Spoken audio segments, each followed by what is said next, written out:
ဒီညီမလေးအဲ့ဆိုလို့ရှိရင်ဒီလာမဲ့ပတ်ပေါ့နော်အဲ့ဒါဆိုလို့ရှိရင်ဒီညီမလေးအမေလာတော့မှအမေလာလို့ရှိရင်သူကဆိုင်ဖွင့်မှုသက်ပစ္စည်းလိုက်ဝယ်ပေးရမှာဖြစ်ပါတယ်။ဒါလေးကတော့တင်တန်းသူညီမလေးအိမ်ရဲ့လက်ရလေးဖြစ်ပါတယ်နော်။ဒါဒီညီမလေးဆိုလို့ရှိရင်ဒါသူအခြေခံပန်းကနေစပြီးတော့မှဒီကိုလာတဲ့အချိန်မှာဘာအခြေခံမှမရှိဘူးနော်။ဒီနေ့ကလေးတင်တန်းမှာတက်မယ်ဆိုလို့ရှိရင်ကြောက်နေရပါတော့နော်။ဘာတခုလဲဆိုတက်ပါမလား။ပြီးတော့ပြထားတဲ့ပုံတွေဆွဲနိုင်မှာမလား။ဒါဆိုလို့ရှိရင်အဲ့လိုမေးတဲ့ညီမလေးများဒီဗီဒီယိုဖိုင်လေးကိုအဆုံးထိတာကြည့်သွားလိုက်တော့နော်။ဘာမှကြောက်စရာမလိုပါဘူးနော်။ကလေးလေးတွေကိုတင်သလိုပုံစံမျိုးလေးတေချာဝါလုံးကနေစဆွဲနေရနေတင်ပေးတာဖြစ်တဲ့အတွက်ကြောင့်တင်ရင်နဲ့တော့ပျော်သွားမှာဘာဖြစ်လဲဆိုတော့အာမခံတယ်အဲ့ဒါတော့ဘာကြောင့်လဲဆိုတော့ကိုတိုင်းစီးစနစ်နဲ့ step by step တင်ကြားချက်တွေနဲ့အတူတူတင်ရမှာဆိုတော့တင်နဲ့ပျော်သွားမယ်အဓိကတော့ဝါသနာပါပြီးစူးစမ်းခြင်းစိတ်နှစ်ခုယူခဲ့ဝါသနာပါမှသာလေဒီလောက်ကပို့ပြီးတော့အဆင်ပြေမှာပေါ့နော်အဲ့တော့ကိုကတကယ်လို့ဝါသနာလည်းပါတယ်စူးစမ်းခြင်းစိတ်လည်းရှိရဆိုလို့ရှိရင်တော့လေကျန်တာဘာမှမလိုဘူးဒီလားဒီတင်နန်းမှာလေဒီလိုမျိုးရတဲ့အထိကိုမှလေကိုကတင်ပေးတာဖြစ်တယ်ပေါ့နော်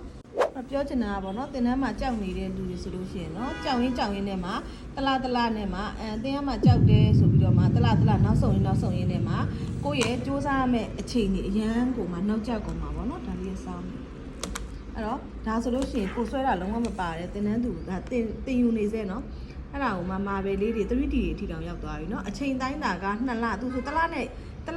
ရက်20တောင်မပြည့်သေးဘူးအဲ့ဒါဒီလိုလက်ရည်ထွက်နေပြီနော်တလားနဲ့ရက်20နဲ့နေဒီလိုလက်ရလေးထွက်တယ်နော်ဒါဆိုဧည့်သည်ဆိုလို့ရှိရင်ဒီလောက်ခက်တဲ့ဒီဇိုင်းတွေလာမလုပ်ဘူးเนาะအမှန်တိုင်းပြောရမယ်ဆိုရင်เนาะဧည့်သည်ဆိုလို့ရှိရင်ဒီလိုမျိုးပန်းနေဆိုတော့လာမလုပ်ဘူးဒါပြင်မဲ့ဆွဲနိုင်တယ်ကိုဒီဆွဲနိုင်တယ်ဆိုတာဖြစ်နေရမယ်အဲ့ဒါကြောင့်မလို့တင်နန်းနေဆိုတာဖြစ်လာတာပေါ့เนาะအဲ့တော့ဒီနေ့ဧကလေးတင်နန်းမှာဒီလက်သေးကိုအခြေခံကနေအစီအမီတီစိုင်ဖွင့်နိုင်သည်အထိတင်ပေးတာဖြစ်တယ်သူဒီဆိုင်ဖွင့်တော့မှာဖြစ်ပါတယ်เนาะဒါဟိုဟာဝင်အောင်မလုပ်တော့သူဆိုင်ဖွင့်တော့မယ်သူ့ရဲ့လက်ရလေးတွေသူကြည့်ပြီးကျင်တတ်တယ်ဧည့်သည်လာလို့ရှိရင်လည်းသူဆွဲနိုင်ပြီဒါဒီဟာတွေပြီးတဲ့ပြင်မှာစာတွေ့လည်းဖြည့်ပြီးသွားပြီเนาะစာတွေ့လည်းမှန်တဲ့ပြင်မှာလက်တွေ့လည်းပြီးသွားပြီခုကတင်တဲ့ပြီးကန်လေးကိုဒီဘောက်ကလေးကိုရိုက်ပြပေးလိုက်တာเนาะလက်တွေ့ဆိုတာကလက်သေးမှာဖြည့်ပြီးသွားပြီเนาะလက်သေးမှာလည်းဖြည့်ပြီးစာတွေ့လည်းဖြည့်ပြီးသွားပြီ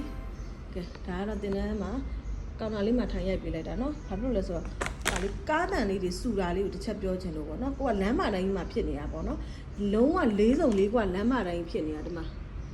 တမန်လန်းစုံ city map ပေါ့เนาะဒီမှာတမန်လန်းစုံ city map နဲ့ရစောင်းထိုးဆိုတော့ဒီနားမှာကားရဆူလာအဲ့ဒါကြောင့်မို့เนาะ4စုံ4กว่าဖြစ်နေတာပါဒီမှာတမန်လန်းစုံ city map ဖြစ်ပါတယ်เนาะတင်တန်းကြောင်းလေးကဲဒါဆိုလို့ရှိရင်တပ်ပုံလေးတွေကတော့တေချာလေးနီးကပ်ရက်လိုက်ပါအောင်နော်မကြည့်အောင်ရီပန်းလေးလှနေတော့ဒီပန်းလေးဆိုဟမ်းမိတ်လေးလောက်ထားမှာကြည့်